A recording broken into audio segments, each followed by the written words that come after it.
DDXArt says, you can use pig organs to replace the organs of humans. I wouldn't recommend it. What's up, Bean Crew? A few nights ago, I was just scrolling on Instagram, wasting my time, and I realized, you know what? This is a perfect opportunity to make some content. I didn't have anything to do, so I went on Instagram, did a little story saying, hey, send me some weird facts, some science stuff, anything that comes to mind, ask me some questions, and you guys delivered. And it was a really fun night. I went all the way until 1 a.m. talking about whatever you guys wanted to talk about and reacting to everything you said, and I really enjoyed it. Later on, Greg Doucette, Coach Greg himself, contacted me and he said, hey, you know what, that could have been a YouTube video, and I totally agreed. So we are here and we're going to be reacting to another batch of the stuff you said. Weird facts, baby! Mr. Kettering had this really awesome blurb he said about how baboons and Tyrannosaurus rexes may have had the same amount of intelligence, how the neurons had the same density despite the brain being much larger. And I thought that was really cool. Like, they had social interactions and stuff, and you know, you can read it here, and there's probably stuff to Google on the internet, but like, that sounds something really interesting and something I may be interested in reading into, because if they had social interactions, then they may have been like, I don't know, may have had a T-Rex society, and that sounds really like silly and cool, like Dinosaur Office. You guys remember Dinosaur Office from, I think it was a Dorkly bit, something to do with college humor? Yeah. Homics at Dead Brad wanted to know what I'm going to be doing once I finish my fitness journey, and that's the thing. I saw some people commenting below it and agreeing with the thing that I thought, which is like, you know, once you have a fitness journey, you never really finish it. You just keep going and getting healthier and building muscle and improving all the time, forever, non-stop, you know? Just keep flooring it, keep going, and like, you can slow down a little once you get the best. Well, actually, you got to speed up to keep getting and fine tuning and stuff. And you know, at my point right now, where I'm so fat and I'm trying to get less fat. You know, it's mostly about burning fat and gaining muscle. But once you get to a certain point, and you know, you're fine tuning, like, oh, my tricep needs to be bigger, or you know, this specific muscle in my glute needs to be bigger, you know, or you know, more defined, or you know, it's different things. Just once you get good, it's all about fine tuning. Cantankerous Chloe said, people who have chronic C. diff are sometimes treated by putting someone else's poop in their butt, called a fecal transplant, and it is highly effective. You know, I've heard South Park talk about this, and I also saw a thing on Dr. Mike's channel where he mentioned this, and I always think, like, you know, on the surface level, it seems like such a funny concept, a poop transplant. But once you get into all the science of it, it's like, there's bacteria, you need to change your gut biome, and you know, it is definitely an interesting fact, and you know, you never really think about gut biomes unless the subject is already up, and it's really important. I remember I saw this thing in high school. A friend of mine was doing a slideshow for a project about how like your gut biome affects your like mental stuff and can lead to heart disease and stuff, and it's like actually super important. So yeah, something like C. diff can really change a person. So it's funny, but it's also important. Dravid Zero says, what's your take on fake natties? Well, you see, it's complicated. I feel like everybody has a natural inclination to lie to make themselves look better. And, you know, whereas I do realize it is a bad thing, I feel like we shouldn't be like kicking them out of the community and completely lambasting them like we did with Liver King and a whole bunch of other people. I mean, Liver King is the big name right now that got exposed, but, you know, I feel like people, you know, they wanna have like more credit if they can get it, and like there's this, you know, wormy little thing inside all of us that just wants to get more and be seen as cool and be loved, and you know, it's hard to blame someone for lying about something like that to seem cool. But yeah, I guess there is a lot of downsides, like people seeing Liver King and people like Liver King and how they look and being like, yeah, I could achieve that by eating like large amounts of meat and working out every day. I could definitely accomplish that in 6 months, but you can't. That takes, like, I think it is possible to look like Liver King without any illegal substances. But, it takes at least a decade to do that. Like a decade of really hard, focused work to look like Liver King without any substances. So, yeah, it's bad. It's bad, but also how can you blame? Zilcho says, in Alaska, there is a plant called Devil's Club. It's covered in spikes that are barbed and need to be cut out if you're stuck with them.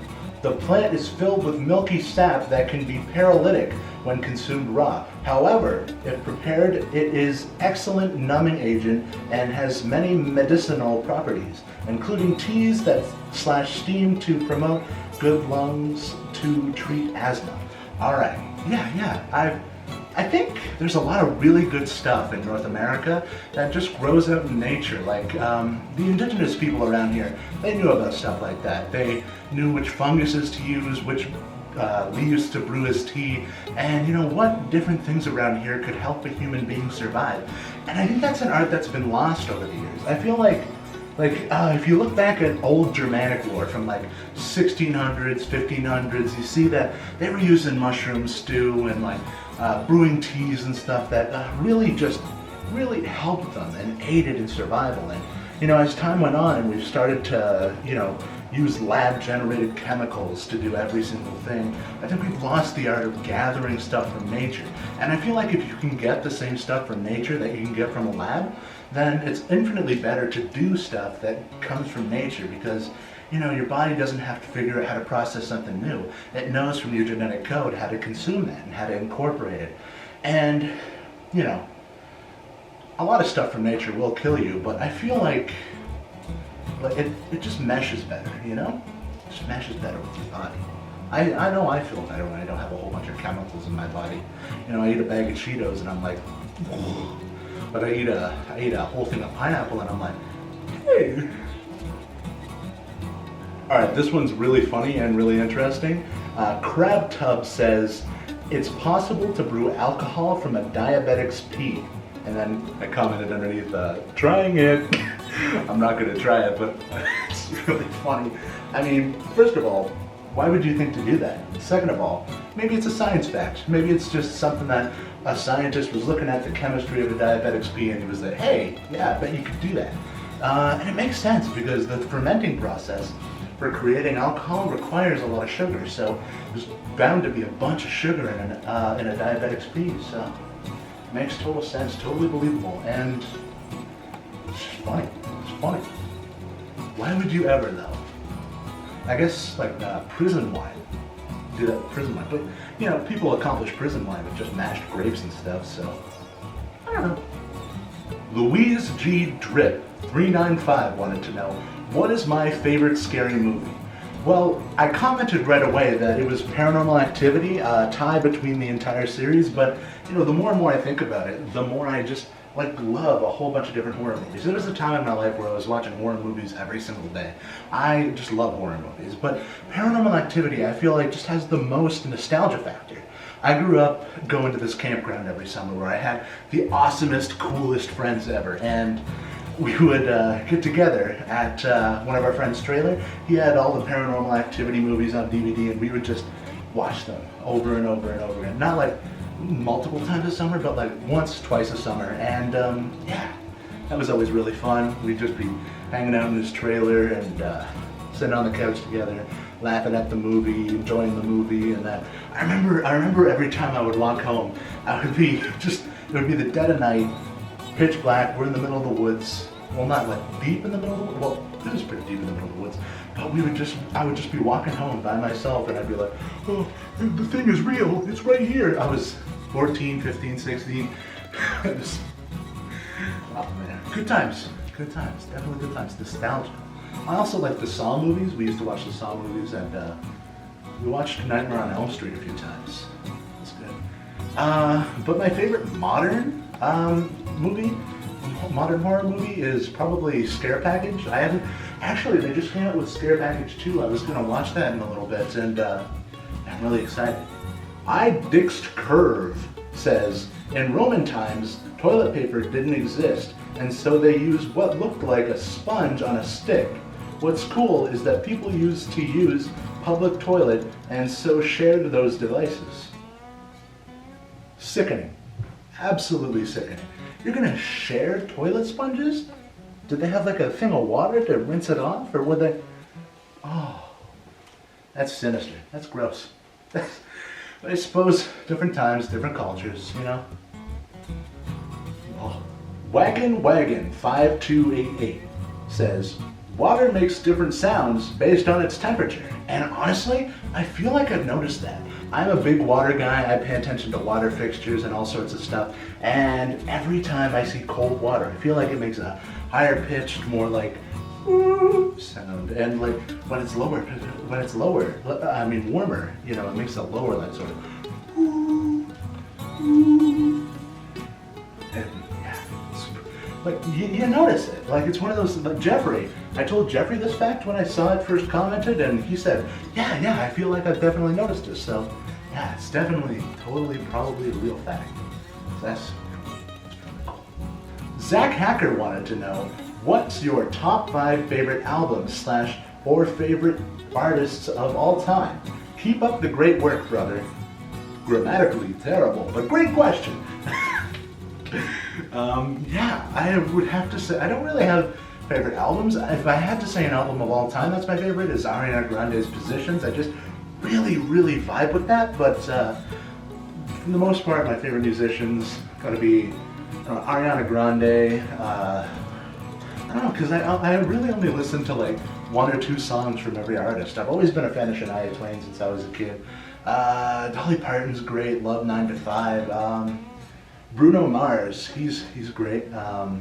Uptown Funk, yeah. Oh, I love LL Cool J. I have entire playlists of just LL Cool J songs because I just love working out to LL Cool J. He's got good rhythm, good flow, and it just allows you to keep a nice flow. I've been listening to a lot of Marina and the Somethings for like a week or 2 now. I just found out about her. She's had this song that I've loved for a long time, Bubblegum, and yeah, it's I have to bleep out that B word, but I've been loving that song for years and years and years, and she's like a whole musician, I guess, who makes a ton of songs. So I've been listening to the rest of her songs lately, and that's been real good. I thought this one was really interesting. 321 says, ants have been observed keeping aphids as pets, and even herd them together on plants and milk them for honeydew. This is basically what we do with farming, and ants have been seen doing the exact same thing. Which is crazy, right? You know, we've always known ants have sort of civilizations and rules and royal leaders and big wartime conflicts, but we had no idea that they were keeping pets. And you know, that's a whole level of social stuff that we didn't think bugs were capable of. And does that mean bees and hornets could also be doing the same thing? Like, that's crazy. That's crazy. Like, they got aphids that treat like dogs. Like, imagine aphids. Aphids are the little guys, like with the tail, right? I'm thinking that aphids are either the little guys with the tails or they're bees, hornets, and wasps. I can't remember, but imagine like an ant keeping a bee as a pet. It's like, where's a good boy? Where's a good boy? That's adorable. DDXArt says, you can use pig organs to replace the organs of humans. I wouldn't recommend it. MXRC5 says, food doesn't go bad, something just starts eating it before you do. And if you really think about it, that's true. Because the mold or the maggots that get in it, and they just start eating it before you do, you know? It's just already being consumed by someone else. And, you know, how can you blame them? How can you blame them? It's not their fault. Not their fault. They was hungry. They was hungry. You didn't eat it fast enough. You know, snooze you lose. The early bird gets the worm, or in this case, the early maggot gets the steak.